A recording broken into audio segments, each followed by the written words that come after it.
I am Venkatraman. How are you, Mama? Fine. Okay, Mama. ఎలా ఉన్నావు? ఏం కథ బాగున్నారు కదా? బాగున్నాను. అంత మీ ఫాదర్ మదర్ అందరూ బాగున్నారు. మీరు ఎట్లున్నారు? బాగున్నాను. దక్షిణ మమ్మ. ఏమమ్మా తగ్గిపోయినావే? ఏం లేదు మామ, మామూలు నార్మలే. తింటాను బాగానే. ఏం చెప్పద్దు మళ్ళీ బాగా విషయాలు విశేషాలు చాలా రోజుల తర్వాత. పర్యావరణం ఎట్లుంది?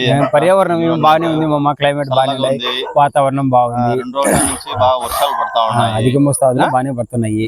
అదే మన ఫ్రెండ్ చెప్పాడు కదా, ఈ రోజు కూడా బాగా సంతోషం వ్యక్తం చేస్తున్నారు. అది విషయం బాగానే ఉంది. అదే మన ఫ్రెండ్ వచ్చాడు కదా, అశ్వత్ వచ్చినాడు కదా, అది మన ఫ్రెండ్ ఇట్లా పర్యావరణం గురించి చెప్పమన్నాడు. అది అనేది మనకు ప్రకృతి సంబంధించింది.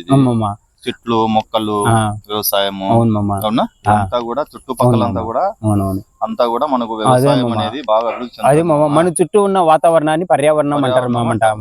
పర్యావరణం వల్ల మనకు ఎన్నో ఉపయోగాలు ఉన్నాయి మనం చెట్లు నాటడం వలన కూడా మనకు చాలా బెనిఫిట్స్ ఉన్నాయి. చెట్లు నాటడం వలన మనకు చెట్ల నుంచి మనకు ఆక్సిజన్ వస్తుంది.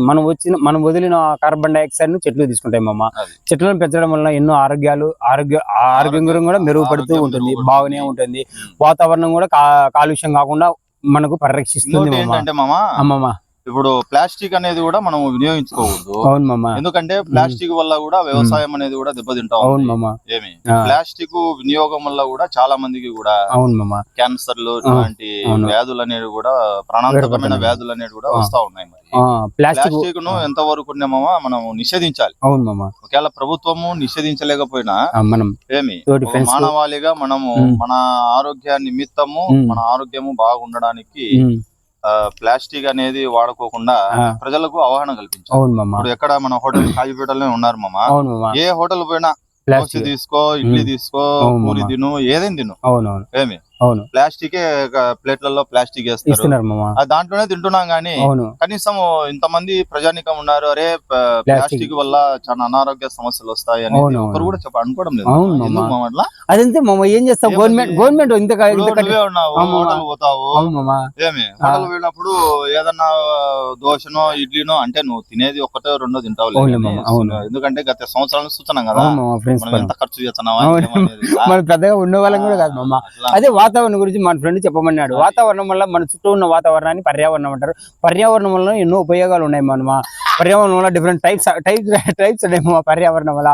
ధ్వని కాలుష్యం, వాయు కాలుష్యం, శబ్ద కాలుష్యం, జల కాలుష్యం. ధ్వని కాలుష్యం వలన చాలా మంది వినికిడి లోపం, అంటే కొన్ని శబ్దాలు వినపస్తాయి, కొన్ని శబ్దాలు వినిపించవు.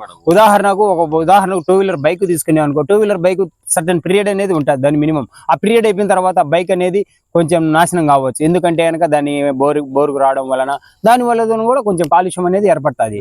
అందువలన మనం కాలుష్యం వలన మనం ఇంకా పిల్లలకు కానీ మనతో స్నేహితులకు కానీ చాలా మంది చెప్పాలి కాలుష్యం ఇలా ఉండాలి, ఇలా ఉండాలి. గాలిలో ఇప్పుడు స్మోక్ అనేది, పొగ అనేది వాహనాల వలన, ఫ్యాక్టరీల వలన, కెమికల్ ఫ్యాక్టరీల వలన ఉన్నాయి కాబట్టి గాలిలో కలుషితం అనేది. అదే మామ, అదే కాలుష్యాన్ని మనం ఎలా ప్రకృతిని మనం ఎలా అరికట్టాల్సింది, అరికట్టాలి. అవును మామ, చెట్లను పెంచుకోవాలి. అవును మామ, అది చెట్లను కూడా మల విసర్జన అనేది కూడా ప్రతి ఒక్కరు కూడా టాయిలెట్ లోకి పోవాలి. అవును, బయటికి పోకూడదు, చేయడం చెందడం అది కూడా చేయాలి మామ. అది అవునవును, ఎందుకంటే మనము ప్రభుత్వం కూడా మనకు ప్రధానమంత్రి నరేంద్ర మోడీ కూడా ఏం చెప్పిన, సంవత్సరానికి కనీసము 1 కోటి మొక్కలు అనేది ప్రతి ప్రభుత్వం నాటాల, రాష్ట్ర ప్రభుత్వం నాటాల, మొక్కలు అనేది నాటాల. వృక్షో రక్షిత కానీ వృక్షాలను నరకండి, వాటిని సంహరించండి అనేది తప్పు. అది 100% తప్పు మామ. మనం కూడా విద్యార్థులకు చెప్పాలి. మన స్కూల్ అయితేనేమి చెట్ల వలన మనకు మంచి నీడనిస్తాయి, మంచి ఆక్సిజన్ ఇస్తాయి. ఏమి అదే విధంగా కూడా మనము చల్లదనం, అదే మన పల్లెటూళ్ళలో కానీ ప్రతి పల్లెటూళ్ళలో కానీ మన మరుగుదొడ్లకి బయటికి పోనీకోకుండా వాళ్ళ ఇంట్లోనే కూర్చోమని చెప్పాలి మామ. వాళ్ళకి ఇంట్లోనే కూర్చొని మరుగుదొడ్డి కంపల్సరీగా ఏర్పడతారు. అది కాలుష్యానికి చాలా ఉత్తమము, జ్వరాలు కూడా రావు మామ. అది విషయం. ఉదాహరణ వచ్చి ఉండకపోవచ్చు. ఎట్లుంది నీ లైఫ్? లైఫ్ ఏముంది మామ, నాది బానే ఉంది లైఫ్.